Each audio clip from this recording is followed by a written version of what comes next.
Vamos ler em primeiro livro de Reis, né? 1 Reis 18, do 41 ao 46.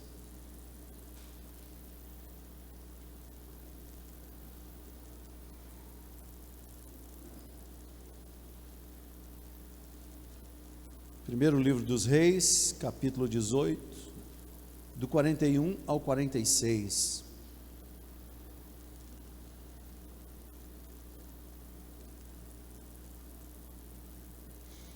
Então disse Elias a Acabe: sobe, come e bebe, porque ruído há de uma abundante chuva. Acabe subiu a comer e a beber, mas Elias subiu ao cume do Carmelo e se inclinou por terra e meteu o seu rosto entre os seus joelhos. Disse ao seu moço: sobe agora e olha para a banda do mar. E subiu e olhou e disse: Deus abençoe, Cristiano. Não há nada. Então disse ele: torna lá 7 vezes. E sucedeu que à 7ª vez disse: eis aqui uma pequena nuvem, como a mão de um homem, subindo do mar. Então disse ele: sobe e dize a Acabe: aparelha o teu carro e desce, para que a chuva te não apanhe. Sucedeu que, entretanto, os céus se enegreceram, com nuvens e vento, e veio uma grande chuva, e Acabe subiu ao carro e foi para Jezreel, e a mão do Senhor estava sobre Elias, o qual cingiu os lombos, e veio correndo perante Acabe, até a entrada de Jezreel. Meus irmãos, esse é um dos momentos da Bíblia em que a terra sofreu algumas sanções divinas. Em outro momento ali, quando José era escravo na terra do Egito também, estava preso, ele interpretou o sonho do copeiro mor, né? Tinha o copeiro e o padeiro. Aconteceu um roubo lá no palácio de Faraó, um bracelete, eu acredito tenha sido roubado, uma joia, e 2 suspeitos foram presos, copeiro e o padeiro. Eles não sabiam quem era, por via das dúvidas, vamos matar os 2, mandou os 2 para a cadeia, né? Aí José ouviu um contando um sonho: essa noite eu tive um sonho assim e tal.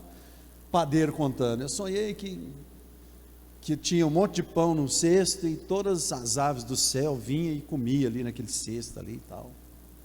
Aí o copeiro sonhou, falando: eu sonhei que eu estava espremendo a uva no copo do faraó. Acho que foi esse o sonho mesmo, depois você lê lá em Gênesis. E aconteceu que José falou assim: eu sei o que vocês sonharam, eu posso interpretar, né? Aí interpretou, eu não sei se foi primeiro do copeiro, depois você lê lá, porque ele era o sonho bom, né? Falou: esse sonho seu é o seguinte: quando você sonhou que você vai estar espremendo uvas no copo de Faraó, dentro de 3 dias você vai sair daqui, você vai ser inocentado, e você vai ser restituído à sua posição de copeiro, e você vai então servir mesmo o Faraó. E o padeiro: e o meu? Não sei se é nessa ordem não, depois vocês leem lá. Aí José, meio constrangido, deve ter ficado, falou assim: o seu sonho já é diferente, né? A sentença que tem no seu sonho aí é que dentro de 3 dias você vai ser decapitado, e as aves do céu virão comer a sua carne. Aconteceu, depois de 3 dias, o copeiro foi inocentado e aquele padeiro foi morto. O que acontece? José falou para ele assim: olha, lembra de mim, falou para o copeiro, lembra de mim quando você sair, intercede por mim. Aí o copeiro, José, que tinha sido preso de uma coisa injusta, ele foi acusado pela mulher de Potifar de ter tentado molestá-la, e claro, foi uma acusação totalmente infundada, mas, enfim, foi lançado na prisão. O que acontece? O copeiro esqueceu, voltou para a vida boa, esqueceu do preso. Passou muito tempo, Faraó teve um sonho. E a minha mensagem não é essa, mas para você que se situar, e talvez você até conheça essa história, mas depois você lê em Gênesis, é muito interessante isso aqui, uma época que a nossa terra, sofreu uma sanção da parte de Deus, assim, Deus determinou, não sei se para tirar José da prisão, mas Deus fez, não sei, Deus fez. O que acontece? Faraó teve um sonho, e ninguém conseguia interpretar esse sonho. O sonho era mais ou menos assim, tinha 7 vacas gordas assim, perto da água, aí saía 7 vacas bem magrinhas, e comia as 7 vacas gordas, e não engordava, continuava magrinha. Aí ele sonhou com 7 espigas, bem granadas, bem robustas assim, e depois apareceu 7 espigas, bem mirradinha, bem pequena, e foram e engoliram aquelas 7 espigas, bem grandes ali, e continuaram mirradas assim. Ninguém interpretava esse sonho. Aí chamaram José. José falou: esse sonho aí foi 2, mas na realidade é um só. As 7 vacas gordas e as 7 espigas granadas significam 7 anos de bonança. Nós vamos ter 7 anos de colheita recorde por aqui. Mas as 7 vacas magras e as 7 espigas mirradas, magras, vão ser 7 anos de dificuldade, de fome, de seca. Aí Faraó falou para ele assim: o que você me aconselha a fazer? Ele falou assim: eu aconselho que o senhor descubra alguém capacitado, inteligente, que tenha sabedoria, e coloca ele para administrar o reino nesses 7 anos aí, na questão da produtividade de alimento, de plantio, colheita, manda fazer celeiro e armazenar grãos, nesses 7 anos de bonança, porque depois virão 7 anos de fome.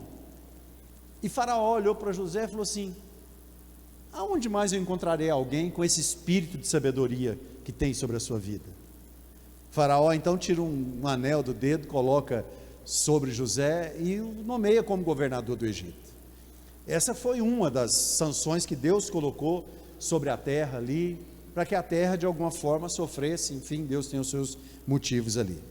No outro ponto foi na época de Elias, o povo, o rei Acabe e Jezabel se voltaram contra Deus, Jezabel idólatra, Acabe foi dirigido por ela, se tornou um idólatra, a nação de Israel seguiu ali, se tornou idólatra, e Elias começou a pregar e ninguém dava ouvido. Um dia Elias ficou indignado e falou assim: quer saber? Não vai chover sobre a terra, senão segundo a minha palavra. E ele entregou essa palavra profética e pronto, a chuva cessou. Ficou 3 anos e meio sem chover. Imagina, numa sociedade, numa cultura onde a pecuária e a agricultura era o que sustentava ali. Imagina, 3 anos sem chuva. O pessoal comeu tudo que tinha ali no primeiro ano, depois foi acabando, e todo mundo com fome, água escassa, pouco alimento, por certo, os rebanhos iam só minguando, e também emagreci e morria porque não tinha pasto. Então eu estava pensando a respeito da situação que a gente vive assim. O mundo já passou por algumas situações, é claro, historicamente, nós tivemos muitas situações de peste, que deixou alguns lugares assim também numa situação muito complicada. Mas qual a diferença, na minha interpretação, qual a diferença dessas sentenças que houve ali, tanto no Egito quanto na nação de Israel, uma sentença da parte de Deus por uma questão pontual, porque o povo havia se voltado contra ele, ou porque de alguma forma ele queria se mostrar como sendo o Deus daquela nação e não Baal, enfim. O que acontece? Eu acredito que os dias que nós estamos vivendo de hoje se difere desses dias, porque eu acredito que essa profecia que já foi lançada há tanto tempo sobre o final dos tempos, ou os sinais dos tempos, por assim dizer, nós estamos vivendo, está se cumprindo nesses dias. Agora, independente de ser algo pontual, algo que Deus ordenou sobre a terra, como muita gente diz aí, né, por conta de um carnaval que teve, eles arrastaram uma imitação de Jesus ali, e aquela coisa toda, e eles falaram por isso que Deus mandou isso sobre o Brasil. Na realidade, acometeu o mundo todo, não é? Então, eu não sei se o que nós estamos vivendo agora foi um momento determinado por Deus. Deus falou, não, essa terra está muito, se voltou contra mim, perdeu o pudor, perdeu a vergonha, né? Enfim, está ficando aí aposta, o pessoal está se entregando ao ateísmo, então eu vou dar uma lição nesse povo. Pode ser, mas eu acredito que na realidade nós estamos vivendo esses sinais dos tempos. Agora, de uma forma ou de outra, irmãos, não interessa. O que interessa é que o nosso Deus tem o controle sobre a situação. O nosso Deus domina sobre tudo e sobre todos. Eu sei que nós estamos numa situação em que há muitas dificuldades entre empregados e funcionários, ou entre funcionários e seus patrões aí, não é? Eu não sei se eu falei empregados e funcionários, entre empresários e funcionários, entre funcionários e seus patrões, enfim, por conta de às vezes não ter um dinheiro para pagar ali, ou às vezes falta o serviço, aquela coisa. Está uma situação muito complicada nessa área, nesses dias que a gente tem vivido, não é? Mas qual é o conselho da palavra de Deus para nós? Eu extraio aqui, no meu primeiro ponto aqui, que nós precisamos profetizar sobre a vida das pessoas que fazem parte do nosso contexto de vida, sejam eles familiares, conhecidos, estranhos, funcionários, empregados, patrões, colegas de trabalho, políticos, qualquer pessoa. Não é momento da gente ficar lançando palavras de maldição, ou de achar que, considerando o texto que eu li, que Elias estava rogando por uma chuva, que Deus prometeu que iria enviar, e ele fala assim, Deus envia chuva sobre a minha cabeça, ou sobre a minha casa, ou sobre não, a chuva viria sobre todos, o sol nasce para todos, a chuva cai na roça de todo mundo. Eu não lembro se o nome era Geraldo Mariano, desse pastor, acho que ele foi pastor em Porá, na terrinha da pastora Liliane. Eu não sei se era terra dele ou não, ou eu vi ele pregando, falando sobre isso, mas ele contou uma história, ou alguém contou a respeito dele, sei que tem o nome do Geraldo Mariano no meio aí, sobre chuva. Ele estava com arroz amarelando, precisando de uma chuva lá, e ele andando na propriedade dele assim, o vizinho de propriedade dele também estava andando, eles viram um ao outro perto da cerca, cumprimentaram e eles foram conversar. Aí um falou para o outro, rapaz, mas essa chuva aí que não cai, né? Ele pegou e falou assim, nós precisamos que Deus abençoe, né, para que a gente não perca essa plantação, né, o pastor falando. Aí o outro falou, quer saber, para mim não importa se é Deus, ou se é o diabo, ou se é quem for, quem mandar água para mim, que tá bom. O pastor ficou triste com aquilo, foi embora. Não sei se no mesmo dia ou no outro dia choveu, segundo os relatos que eles me contaram, e eu creio nisso, choveu em cima da cerca, na propriedade do pastor todinho, e não choveu na roça do outro. Nós precisamos entender, Deus tem todo o poder, mas quando a gente for orar, e o pastor não amaldiçoou o outro não, ele foi conversar com ele, falou, Deus podia tanto mandar uma chuva para nós, né? Não, para todo mundo, meu arroz, seu arroz. O outro tem que falar, para mim não precisa ser, não importa se é Deus, se não é, de onde vier, está valendo. Não, a gente precisa orar para que Deus nos abençoe, mas precisa também orar para que Deus abençoe a nossa cidade. Nós sempre oramos aqui na quarta-feira, pelo nosso planeta, pela nossa nação, pelo nosso estado, pela nossa cidade, pela nossa igreja, pela nossa família, vai do macro para o micro. E Elias falou para Acabe, Acabe, apressa aí, porque eu estou ouvindo um ruído de uma chuva, de uma grande chuva. Ele não tinha orado ainda, não tinha visto ainda a nuvenzinha, né, pequena nuvem lá, do tamanho da mão do homem. Ele falou para Elias, eu estou sentindo falou para Acabe: eu estou sentindo, Acabe. Elias disse: está vindo grande chuva por aí. Irmãos, o crente, acima de tudo, precisa ter esperança no coração, porque senão a gente começa a fazer coro com aquelas pessoas que são desesperadas, e a gente, às vezes, tem a tendência de querer colocar a culpa em alguém. Elias não colocou culpa em Baal, não colocou culpa em nada, ele simplesmente continuou a vida dele com Deus, padeceu no momento da seca, mas se alegrou no momento que ele sentiu: a chuva de Deus está chegando. Você precisa sentir isso no seu coração, irmãos. A chuva de Deus, a restauração de Deus está chegando, ainda que a gente não perceba, ainda que a gente não veja. Como eu disse, Elias não tinha avistado a mão, a nuvenzinha do tamanho da mão, ainda não. O céu provavelmente estava sem nenhum tipo de nuvem, a terra desértica, rachada, sem vida. Sem chuva não tem vida.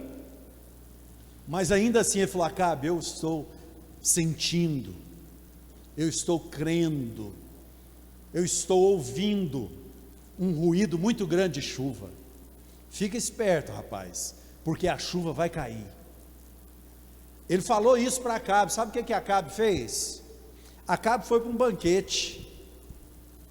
Rei, devia ter o seu suprimento, se não tivesse, mandava tomar de alguém, foi comer alguma coisa lá. Não sei o que ele tinha disponível naquela seca não, mas a Bíblia fala que ele foi comer e beber alguma coisa para lá. O que o profeta fez? O profeta subiu ao monte. Irmãos, é um momento de sacrifício que a gente está vivendo, é um momento sacrificial que nós estamos vivendo. Eu trago essa palavra hoje para você, não porque eu penso que talvez você esteja se acostumando com o momento, confiando em uma vacina que graças a Deus foi feita aí, enfim, minha opinião também, mas nós não podemos nos esquecer de que quem está no comando de tudo é Deus.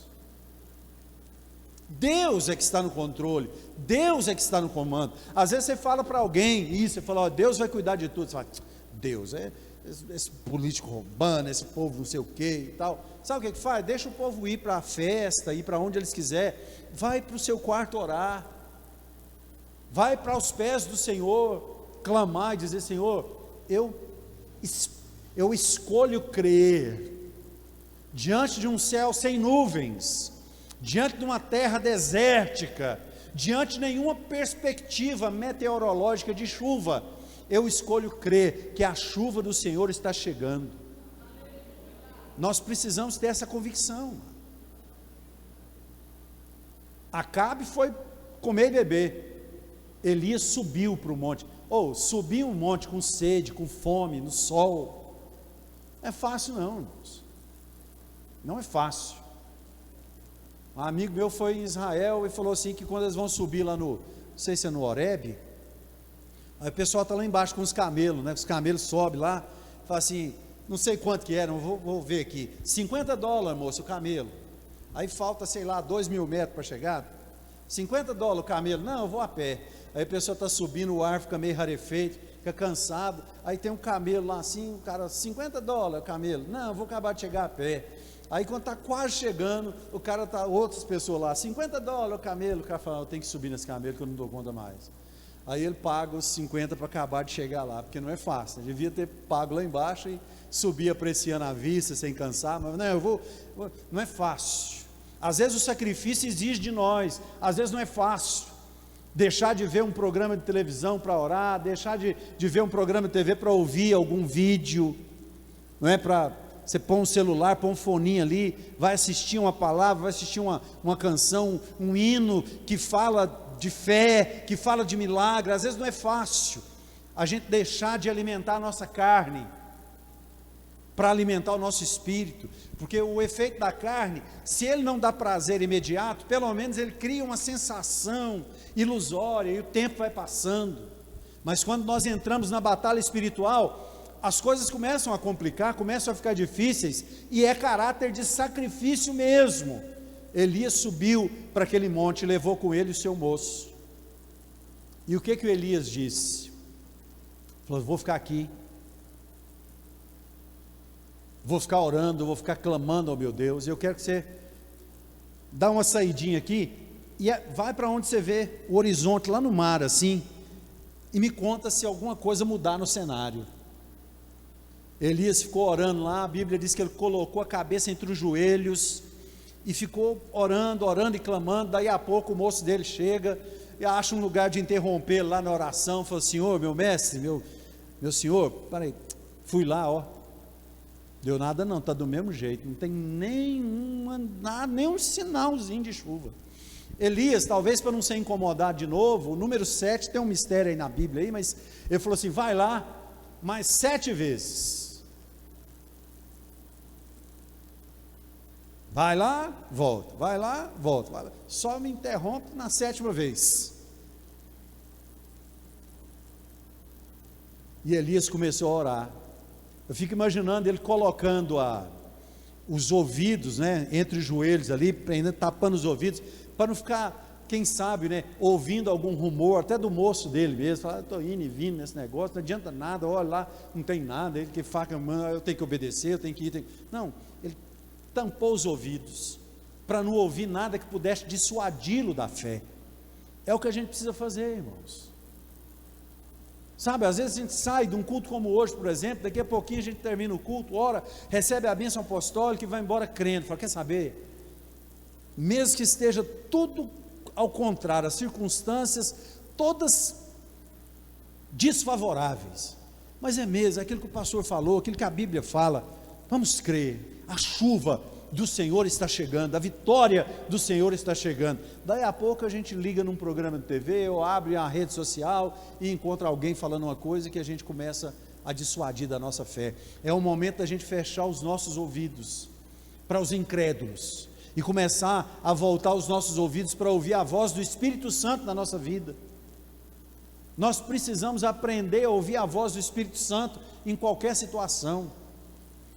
Eu sei que você também deve ter desenvolvido isso, e eu desenvolvi isso ao longo da minha vida. Irmãos, eu posso estar assistindo jornal, posso estar assistindo um filme, posso estar assistindo qualquer coisa. Outro dia a Isabela estava aqui em casa, aí a Sara lá, elas baixaram uma animação do Tom e Jerry, né, um desenho que eu assistia na minha infância. Aí fizeram um filme novo dele aí: pai, vamos assistir um filme com nós? Eu falei: que filme? Ah, Tom e Jerry. Eu falei: vamos, né? E eu assistindo aquele filme com elas, fazendo companhia ali, a pastora Liliane também, em vários pontos ali, o Espírito Santo de Deus falando comigo. Por quê? Porque eu estava assistindo ali, olhando ali, mas o meu coração estava no trono da graça de Deus. Como eu procuro mantê-lo, eu procuro conservá-lo, porque se a gente não mantiver o nosso coração no trono de Deus, a gente acaba ouvindo tantas mensagens aí, e a gente acaba começando a acreditar que talvez nós estejamos abandonados à sorte. Você não está abandonado à sorte. Você que espera no Senhor, você que confia no Senhor, você não está abandonado. Ah, mas por que Deus ceifou a vida de não sei quem? Irmãos, Ele é soberano.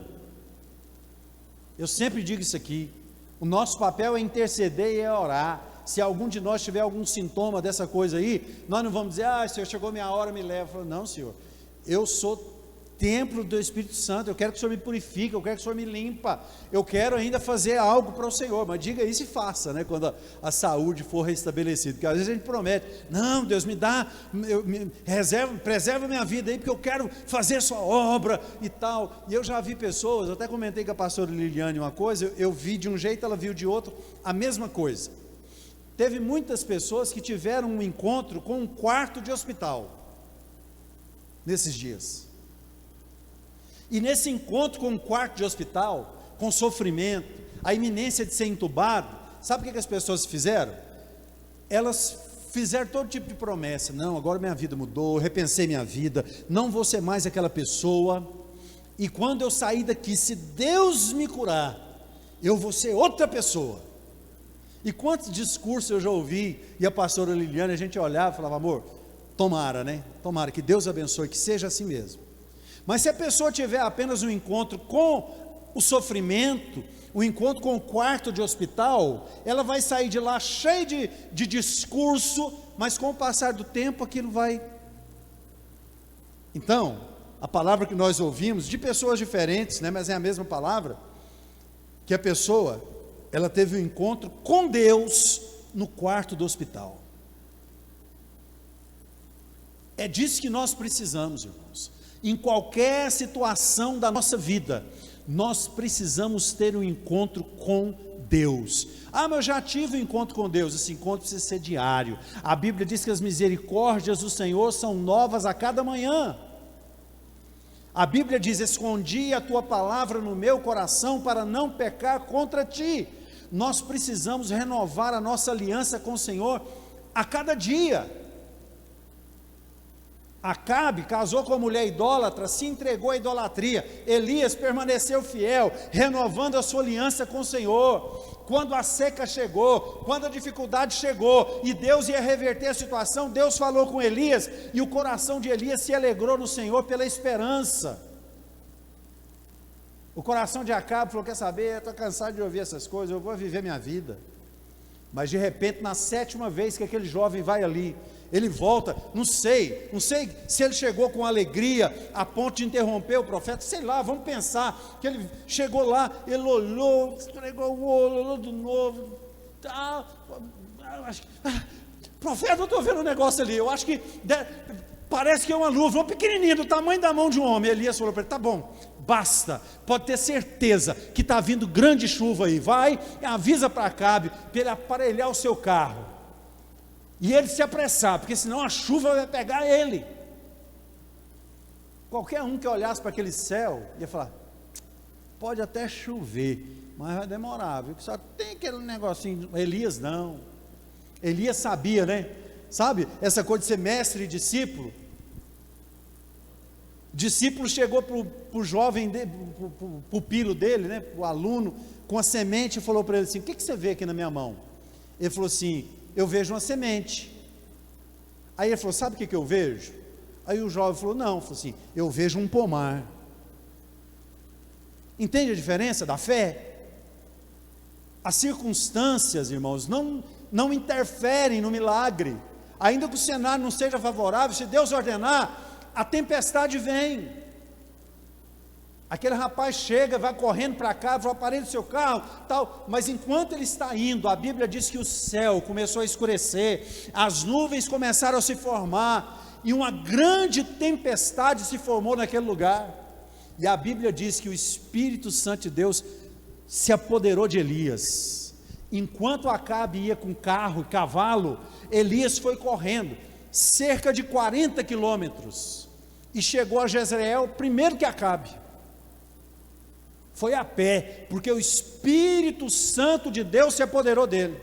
Já viu aquele discurso que fala assim: está todo mundo no mesmo barco, tal? Não, já falei isso aqui, está todo mundo no mesmo mar. Tem gente que está de transatlântico, outros estão de lancha, outros estão de jet ski, outros estão de canoa, outros estão agarrados nos destroços de alguma embarcação, enfim, está todo mundo no mesmo mar, mas nem todo mundo tem estrutura para passar pelo que nós estamos passando. Agora, isso interfere Deus agir na nossa vida? Acabe estava com um carro, um monte de cavalo, e ele foi apressado para fugir da chuva. Elias estava a pé. A diferença é, o Espírito de Deus estava sobre Elias. Talvez você olhe na sua vida e fale: Senhor, que situação difícil, e a minha estrutura, como eu sou pequeno, não tenho recurso, olha a minha situação. Irmãos, isso é o que menos importa agora. O que importa nesse momento é: o Espírito de Deus está sobre a sua vida? Se Ele está, não importa se você está a pé, ou se você está num carro de 350 cavalos, se você está num avião, se você está num jato, se você está num iate, não interessa. Se Deus está sobre a sua vida, você vai receber o que Ele tem preparado para você. Não deixe o inimigo dizer o contrário. Não deixe o inimigo dizer o contrário. Irmão, a gente passa tantas dificuldades na vida, em todas as áreas da vida, tantas dificuldades que a gente passa, mas uma coisa é certa: se você parar para olhar, Deus nunca te desamparou, Deus nunca te abandonou, e jamais vai te abandonar. O que acontece é que algumas pessoas têm se virado, contra Deus, tem virado as costas para o Senhor. Mas se você crê, ainda que o cenário esteja desfavorável, eu quero profetizar e declarar sobre a sua vida nessa noite. Assim como Elias profetizou e declarou, tem um ruído de uma grande chuva vindo por aí. Eu creio no mover do Espírito Santo sobre a nossa igreja.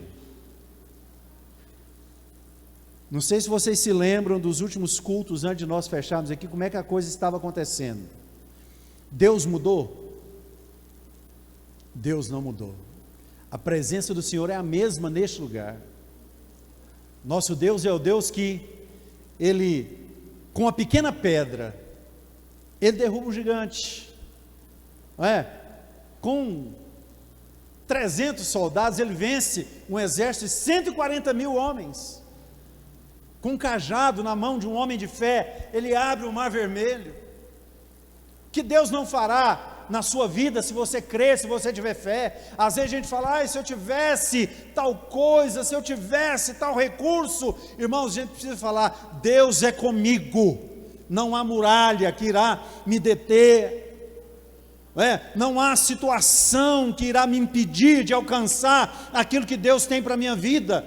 Mas nós precisamos aprender com homens como Elias, nós precisamos subir ao cume do monte, nós precisamos colocar o nosso coração diante do Senhor e dizer, Senhor, o céu não está para chuva, mas eu creio.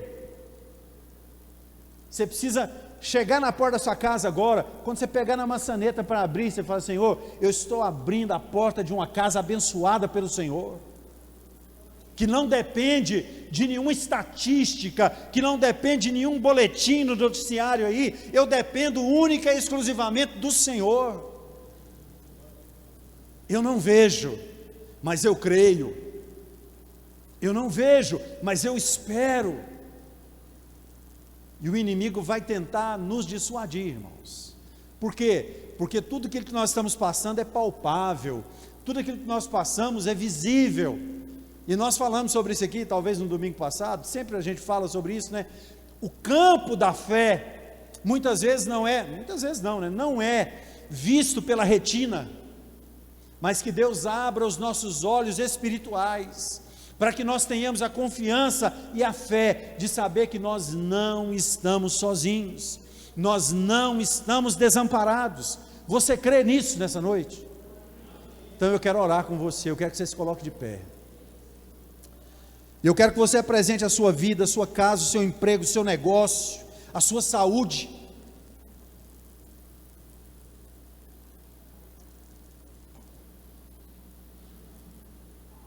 Coloque isso diante do Senhor. Se você quiser, nas suas próprias palavras, pode dizer, Senhor, às vezes eu olho para o cenário e tenho medo. Não tem problema de você dizer para Deus que você tem medo. Josafá, eu falei sobre ele aqui, citei ele na palavra aqui, né? Jeosafá, acho que foi ele, Senaqueribe se levantou contra ele, e ele falou, Senhor, eu estou com medo, o exército é muito maior do que nós. Não tem problema, Deus conhece a nossa estrutura. Às vezes eu não temo por mim, às vezes eu temo pela minha família, por alguém da igreja. A gente intercede pela igreja todos os dias, tem um ciclo de oração aqui das 7h30 às 8h30 da manhã, e nós nas nossas orações, eu, pastor Liliane, a gente intercede pela igreja, assim como a gente intercede pela nossa família. Como eu sou grato por ninguém dessa igreja, diretamente membro aqui, ter ficado num estado grave. Como eu sou grato a Deus, e a nossa oração é para que continue assim. Essa é a nossa oração.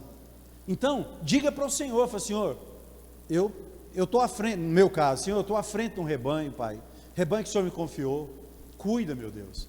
Mas diga isso, fala, Senhor, eu não tenho estrutura para certas coisas, então cuida, meu Pai. A mesma coisa quando eu apresento a minha família. Olha, Senhor, o Senhor sabe os recursos que nós temos.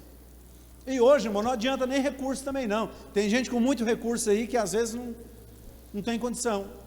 Então, Senhor, eu não tenho a quem recorrer a não ser o Senhor, e o Senhor é suficiente para me dar a vitória.